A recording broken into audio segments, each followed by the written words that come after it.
Alhamdulillah,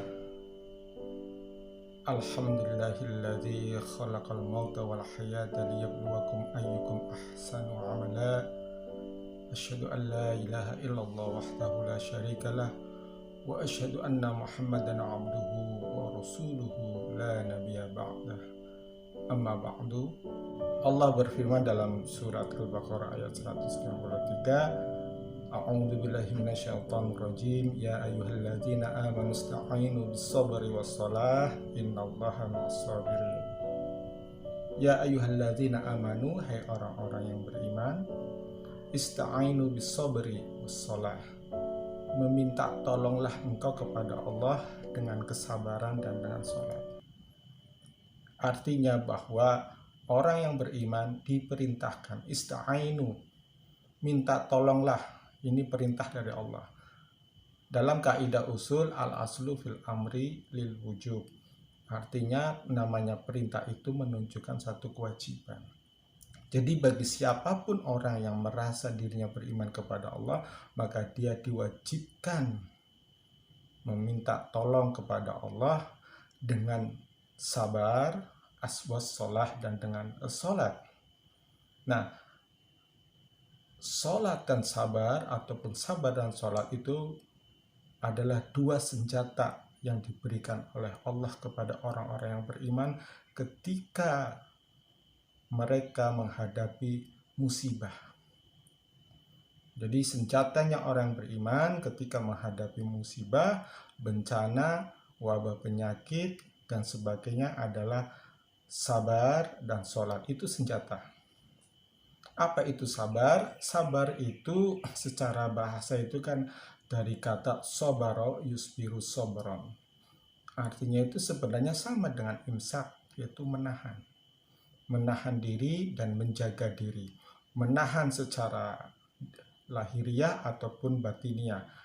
Menjaga diri secara lahiriah atau batiniah.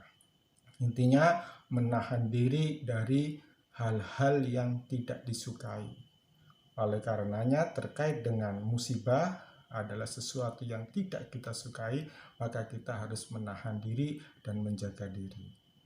Dalam ilmu tasawuf, sabar itu memiliki 3 makna. Pertama, sabar dalam menghadapi musibah, sabar dalam menjalani ketaatan kepada Allah, dan sabar dalam meninggalkan perbuatan-perbuatan yang batil ataupun yang sia-sia. Nah, ini makna sabar. Karenanya makna sabar ini menjadi senjata pertama ketika orang menghadapi musibah. Karena musibah bisa jadi ada 3 indikator. Pertama, indikasi sebagai hukuman. Musibah diturunkan oleh Allah dalam bentuk virus, dalam bentuk kekeringan, kebakaran, banjir, dan sebagainya. Itu bisa saja ada kemungkinan sebagai hukuman buat kita. Ada juga sebagai peringatan buat kita, dan ada juga sebagai ujian buat kita. Nah, dikala inilah yang dituntut oleh Allah kepada hambanya untuk bersabar. Nah, dengan sabar inilah maka orang akan siap menghadapi ujian. Makanya pernah kita kaji bersama, contoh sederhana dari sabar adalah ketaatan, kekuatan hati, ketetapan hati.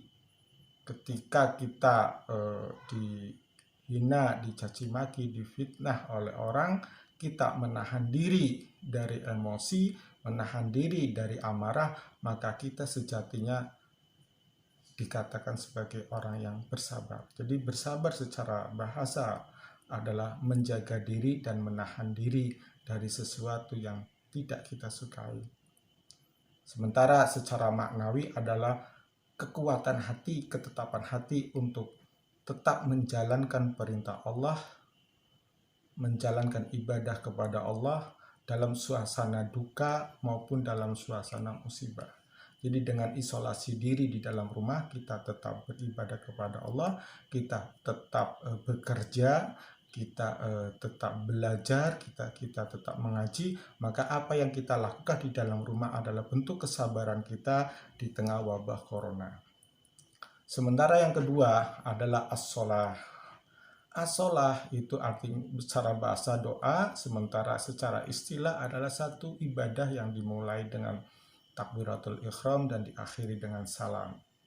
Di dalam sholat itu ada 3 hal. Yang pertama adalah bacaan Al-Quran. Di dalam sholat ada tilawatil Quran, bacaan Quran. Yang kedua ada zikrullah, ada zikir kepada Allah. Dan yang ketiga ada doa. Jadi tilawatil Quran, doa, dan zikrullah itu 3 komponen yang ada dalam ibadah sholat. Dan 3 hal ini tujuannya adalah untuk memberikan ketentraman, ketenangan hati, karena kita sedang berkomunikasi dengan Allah. Jadi orang yang bersabar itu harus ditopang dengan doa. Orang yang bersabar harus ditopang dengan zikrullah, dan orang yang bersabar harus ditopang dengan bacaan-bacaan Al-Quran. Ketika kita menghadapi musibah, maka bacalah Al-Quran, berdoalah kepada Allah, berzikirlah kepada Allah.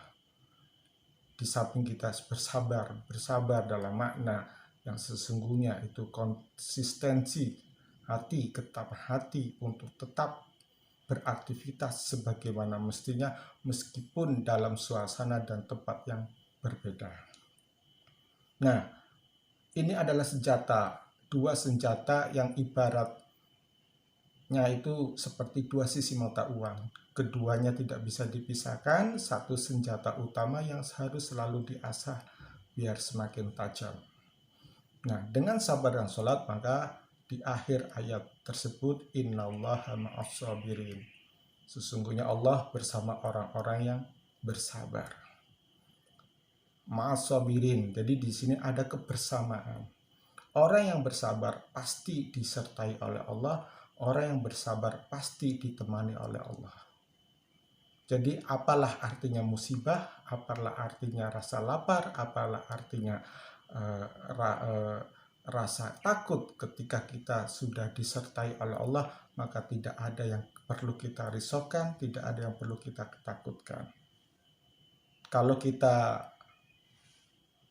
bersama orang yang tersayang, bersama dengan orang yang terkasih, maka rasa lapar menjadi kenyang. Singkong terasa keju, itu adalah dampak yang bisa ditimbulkan ketika kita bersama orang-orang yang kita kasihi, apalagi kita bersama Allah.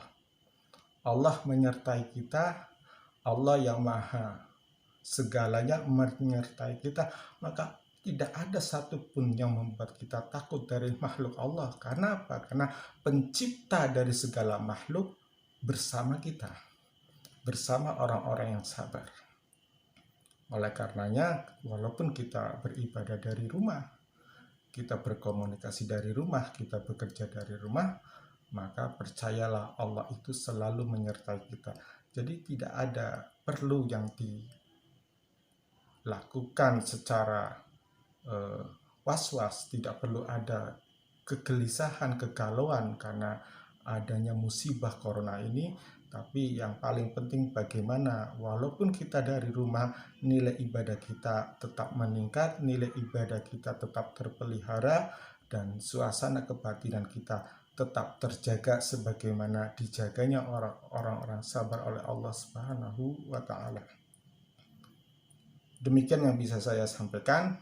Subhanakallahumma bihamdika asyhadu an la ilaha illa anta astaghfiruka wa atubu ilaika wa a'udzu minkum. Wassalamualaikum warahmatullahi wabarakatuh.